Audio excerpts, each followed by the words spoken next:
A Polícia Federal, Controladoria Geral da União e Receita Federal concederam uma coletiva de imprensa na manhã desta quinta-feira 15 para falar sobre a quarta fase da Operação Lama Asfáltica, denominada Máquinas de Lama. O delegado Cléo Mazotti afirmou que o prejuízo nesta fase chegou a 150 milhões de reais e falou sobre o envolvimento do ex-governador de Mato Grosso do Sul, André Putinelli, nas investigações. Doutor Mazotti, explica um pouco pra gente como é que esse grupo agia e qual era o envolvimento do ex-governador André Putinelli, como é que vocês chegaram até ele a ponto de a justiça permitir essa medida restritiva e também a tornozeleira? Basicamente, desde a primeira fase fraude à licitação, direcionamento de licitação para contratação de determinadas empresas para realização de obras públicas. Essas obras públicas elas eram feitas com superfaturamento, com materiais de péssima qualidade e esses valores eles eram repassados depois em propina para a organização criminosa. Como que a organização criminosa recebia esse dinheiro? Não podia receber diretamente. Então se forjava uma locação de máquinas para que essas empresas locassem máquinas de empresas vinculadas a integrantes do esquema criminoso e justificasse a entrada do capital como um pagamento de propina, já num processo inicial de lavagem de dinheiro. Entendemos que o senhor governador anterior, ele era beneficiário desse esquema criminoso, ele sustentou essa situação com os contratos, com as verbas vindas do BNDES, que justificam a atuação federal nesse caso, e também, por meio de interpostas pessoas e de interpostas empresas, também acabava sendo beneficiado pelo esquema criminoso. Mas com o quê? Com imóveis? Ele chegava em dinheiro para ele? Quem recebia para ele? Quem era o operador do Putinelli? Que a gente entende que quem principalmente atuava nisso seria o senhor André Canci, também o senhor Jodaci atuava também com isso. Temos outros investigados que também foram chamados hoje a explicar diversas situações que são complexas de explicar, de aquisição de bens, propriedades, muitas vezes com dinheiro à vista. Então, tem muita situação inexplicável de dinheiro que de repente apareceu, ou de patrimônio que de repente apareceu, que foi comprovado até essa fase. Essa fase retroalimenta, né? Então tudo que foi apreendido hoje, tudo que foi arrecadado, tudo que foi juntado de prova, retroalimenta para que a gente comprove cada vez mais até onde o esquema criminoso chegou e o quanto de propina acabou sendo pago e qual é o caminho. Qual é esse enriquecimento ilícito? Vocês falaram que houve que teve empresa e pessoa física que teve um aumento de até 4 vezes no patrimônio. Fala a respeito dessa questão, dessa surpresa, né, em ver esse crescimento. Primeiramente, assim, nomes e pessoas, quanto a isso, estão cobertos sob sigilo fiscal, então isso não se fala, mas, assim, empresas e pessoas físicas tiveram um aumento patrimonial significativo, o que chamou a atenção de uma equipe investigativa composta pela CGU, pela Polícia Federal e pela Receita Federal, e nos levou a chegar a esse caminho. Entendemos que nós conseguimos chegar nessa quarta fase a todo esse esquema, a origem da fraude da licitação, o superfaturamento das obras, o pagamento da propina, a forma de dissimulação do pagamento da propina e os processos de lavagem. O ex-governador, ele recebia propina?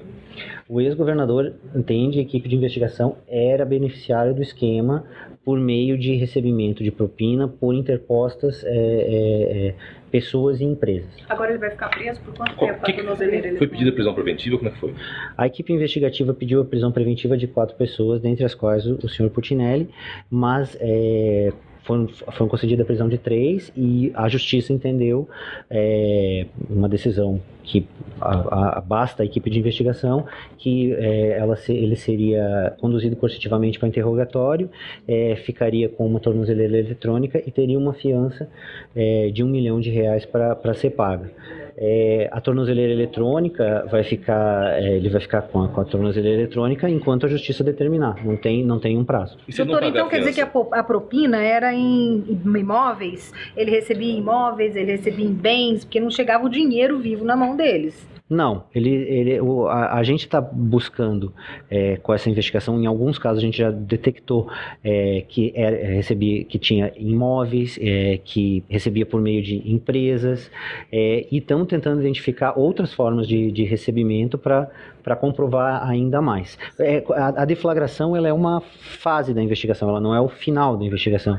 É uma fase onde a gente vai buscar provas que ou corroboram o que a gente já tem de provas nos autos, ou aumentam ou dão outros caminhos investigativos. Se ele não pagar $1 milhão, Se ele não pagar $1 milhão? Se ele não pagar esse $1 milhão, a justiça vai determinar alguma medida. Seja uma prisão, seja outra medida alternativa, aí a depender do Poder Judiciário. Faltaram elementos para em relação à quinta fase. O pedido de prisão dele? A Justiça Federal entendeu que essas medidas seriam suficientes no interesse da investigação. As medidas constritivas, seja uma busca e apreensão, seja uma prisão, seja um mandado de condução coercitiva ou qualquer outro tipo de medida constritiva, ela tem que ser pedida de forma técnica, não é por pedir. Então, que tem que atender o interesse da investigação. Nesse momento, o juízo de garantias, que é a Justiça Federal, nesse momento da investigação, entendeu que isso bastava e para a equipe de investigação também basta. Os 3 mandados de prisão já foram cumpridos, doutor? O do senhor José da Silva, a gente ainda não tinha a confirmação se ele foi encontrado ou não. Porque em tese estaria na zona rural e não estávamos conseguindo contato com a equipe. Caso ele não seja encontrado, ele vai ser considerado foragido. Em relação a uma próxima fase da operação?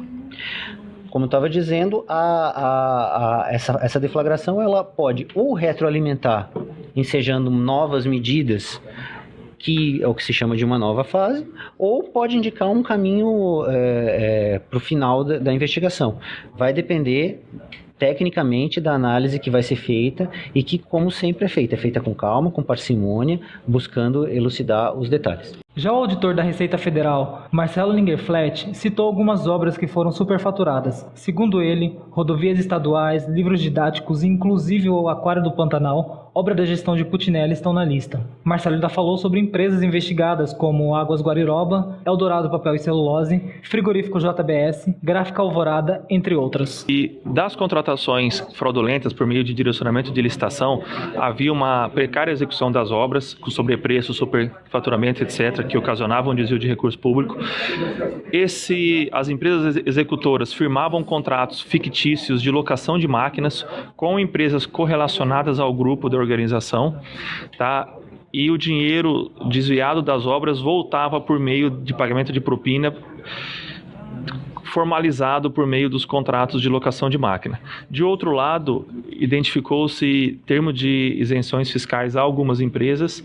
Do valor recuperado pelas empresas, parte desse valor era pago por meio de propina, de novo para a organização criminosa, utilizando-se outras empresas e contratos de empresas correlacionadas ao grupo. Qual o percentual de propina sobre as isenções?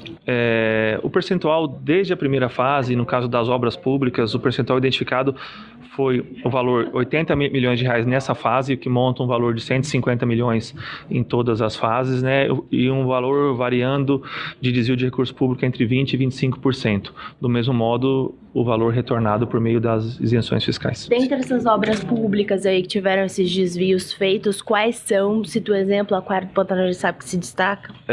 Desde a primeira fase eu vou citar algumas obras. MS 430, MS 040 de Campo Grande Santa Rita do Pardo, MS 436 de Camapompa Figueirão, MS 180 de Juti para Iguatemi, MS 295, Aquário do Pantanal, livros paradidáticos da Gráfica Alvorada, dentre outros contratos celebrados. Então quer dizer que eles compravam livros que não eram usados? Compravam livros que a última fiscalização indicou que estavam todos armazenados no almoxarifado da Secretaria de Educação.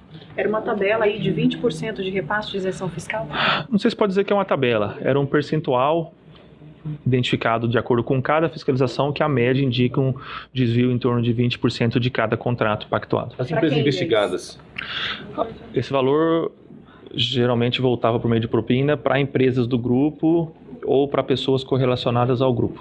E como é que eles faziam com o BNDES? Então eles fraudavam também as informações repassadas ao banco? Sim, quando você faz um contrato com o BNDES, você assina vários documentos e, como por ser documentos públicos, as prestações de contas têm que ser legalmente fidedignas, né? Por meio das fiscalizações, provou-se que havia manipulação de medição incorreta, superfaturamento, sobrepreço e, consequentemente, manipulação de documentos para prestar contas ao BNDES. Algumas empresas investigadas, valores que teriam sido pagos a elas? Os valores serão posteriormente divulgados. Empresas investigadas hoje: Águas Guariroba, JBS, Eldorado, Papel e Celulose, Gráfico Alvorada, dentre outros.